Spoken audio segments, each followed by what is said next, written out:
Okay, hi everyone. This is my first ever YouTube video. I'm Lauren Wood from Handmade's Britain's Best Woodworker 2022.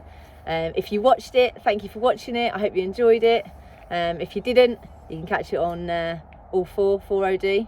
And yeah, hopefully you enjoy watching some of the things we made. So I have been asked to show people about joinery and how you might make those joints and what they're called and where you might see them. So hence the YouTube video. I'm not at home in my workshop at the moment, so I can't show you how to make these, but I promise I will. If I just talk you through a few of the joints and the tools you might need, then it might give you guys a really good start if that's helpful. If I start with a halving joint, if you take your 2 components for your halving joint, the key is in the name really. You're going to cut a shoulder, which is this little edge here, and you're going to cut that halfway down the thickness of your component. You're going to cut it the width of the other component that's being placed into it. Now if I don't cut my other component, it's going to sit on top of that joint and it's going to sit proud. However, if I cut halfway down into that component as well, when they sit together, you've got a nice flush joint. You've also got 90 degrees if you use a tri-square and you mark it up like that. So you only need a tenon saw or a Japanese saw or a dovetail saw, or whatever saw you've got really, to give you a nice straight cut. A file would really clean this up for you, so you've got a nice smooth surface. Tri-square for marking up, steel rule. Really simple joint, but gives you really good strength. And what makes this joint so good is the gluing area. So I said you've got a shoulder here, you've also got a shoulder on this piece, and you've got your large flat surface there for gluing. Glue is what will hold your joint together in most cases, okay? The joint gives you the strength because it's giving you the areas for gluing and it's giving you your angles. So if you want 90 degrees, you could obviously cut this, a halving joint, you could cut it at an angle if you wanted to. It's a lot harder and there's a lot more waste to remove, but the beauty of a halving joint is it works really well and it's quite versatile. So that is a halving joint. You might have seen Tony in Handmade's episode 1, making his table, do something really similar in the middle of his pieces of wood.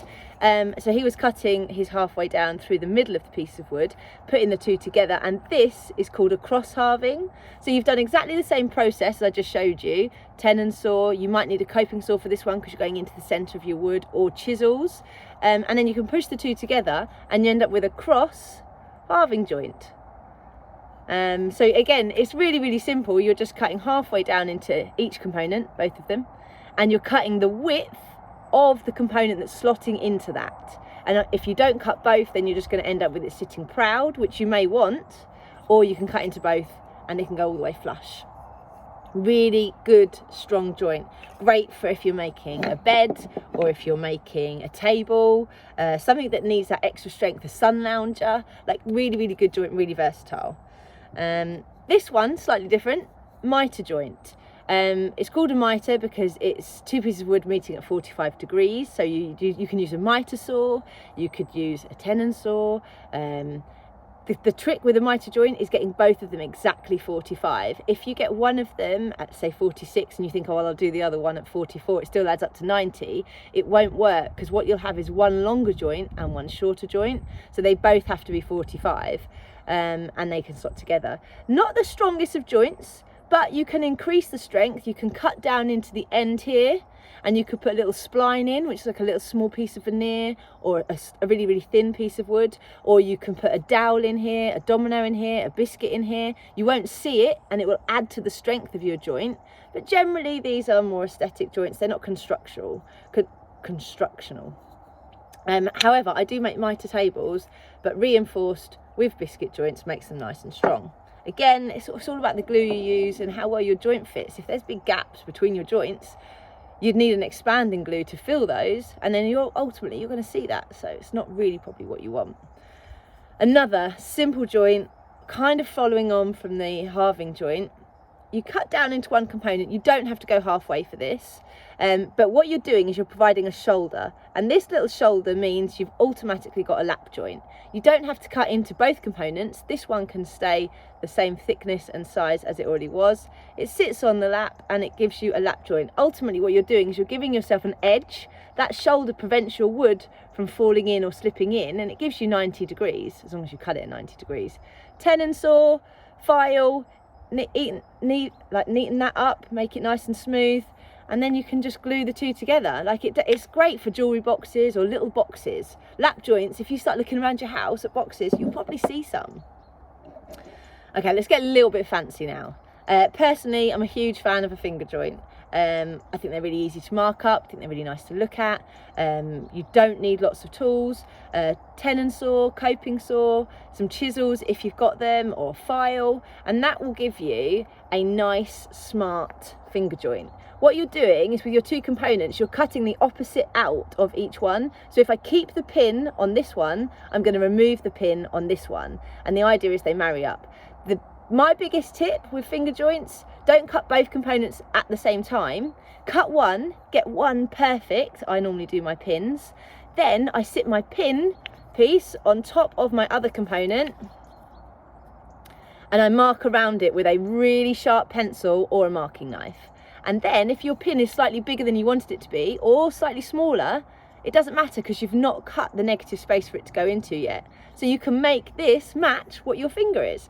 Finger joints are normally odd amounts of fingers. It just looks nicer. So you're keeping the top and bottom on one component rather than keeping the top but not having the bottom. Let's say it finish there. It wouldn't look as good. Like aesthetically, an odd amount of finger joints I personally think is better looking. But it gives you lots of shoulders for lots of gluing area. So you can see can put glue here, glue under there, glue around here. I've got glue area over here. And it gives you a 90-degree joint, really, really strong. Finger joint. That will take you a little bit of time, but it'll be something you'll be really proud of. And it's something you want to see on something. You know, some of these joints you make to sort of hide things or just to make it look a bit neater. This you do when you want someone to be like, oh wow, look at this beautiful finger jointed box or finger jointed drawer. Love a finger joint. A little bit posher than a finger joint, takes a little bit more time, mainly in marking up, would be the dovetail. The dovetail joint, this is known as the tail, and it's splayed. So it's larger at the top than it is at the bottom, which means when you put it into the opposite connecting piece, can you see here the wood here is wider, which means if I try and pull that piece up and I try and lift them apart, I physically can't because the top of the tail is wider than the bottom, which means you'll never be able to pull this apart. You see a dovetail joint on drawers. Traditionally, that's because you cannot pull the front away from the sides. How many times a day do you go and open and close a drawer? The cutlery drawer in my house, constantly being opened and closed. You know, the drawers need to handle a lot of wear and tear. So take the time, make a good joint. It's beautiful. You can make it in contrasting woods. This one could be walnut, this could be maple. It just looks beautiful. And it's a really, really nice joint. If you don't want to see it at the front, you could do a stopped one so it could finish here. A little bit harder, takes a bit more time. If I go back to marking up, you can get dovetail jigs, you can buy them, you can make one. Find the angle you like, or you can quite simply just mark it up. As long as your depth from here to the bottom of the pin is longer than the depth from the top of the piece of wood to the edge of the outer pin, that's all you need to do. So for example, that could be 5 mil from the top of the wood to the pin, that could be 10. You've now got a splayed dovetail. Do the same on your opposite to mark it up. You're going to need a coping saw, chisels, file again, tenon saw, dovetail saw, Japanese saw, any of those, and you can get yourself a really nice joint. Great one to practice this. If you've mastered the dovetail, you've made it. That's the one. Okay, couple more and I'm nearly done. Bridle joint. A bridle joint looks very similar to a finger joint or a comb joint because it's so much thinner. So this would be known as a comb joint. You normally see several of them when it's a comb joint. So there'd be one finger here, one finger here, one finger here, one finger here, and you'd have like 6. People do it, joinery for engineered timbers. So you can put big long lengths of timber together end on end, which you don't see very often. But if you're having like a a roof built and you need a long piece of timber, you can get an engineered piece of timber. And a comb joint means you can join end grain to end grain, which you wouldn't normally do if you were working on a smaller scale. So basically a bridle joint, you remove the outer two pieces of wood from one component, keep your one in the center, do the opposite on the other piece of wood, make sure they're the same size. Because of the thickness of my wood and the amount of components I needed, I divided it into 3, marked it up, 10 and saw, cut these 2 away, 10 and saw, cut this away, get a file down the middle, clean that up. Slot the 2 together and you've got a 90-degree bridle joint. Really, really strong, loads of gluing area, great for a table leg going up into a rail, so that could be your leg. You could have the rail going across here to another leg, going round to the other side. So this is a really good way of making a nice, strong horizontal joint meeting a vertical joint. If, however, you need to do something that moves, the bridle joint could be the joint for you.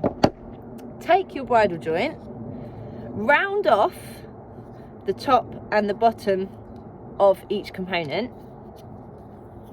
remove that waste, so I've got 2 rounds, same component, just rounded the top off, find the center of each one, drill a hole through. It is kind of easier if you do this while they're attached and joined, because then you know you're getting the hole in exactly where you want it. Take a little dowel, just a round little wooden peg known as a dowel, poke it through the hole. You've now got a joint that moves.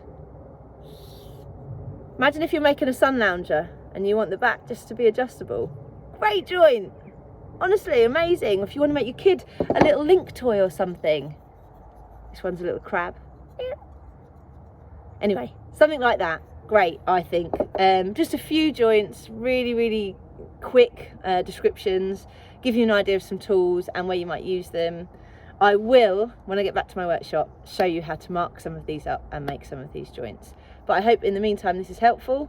I'm going off to explore the beautiful Glannask estate and I'm going to climb that little bad boy there. And yeah, hope you enjoyed it.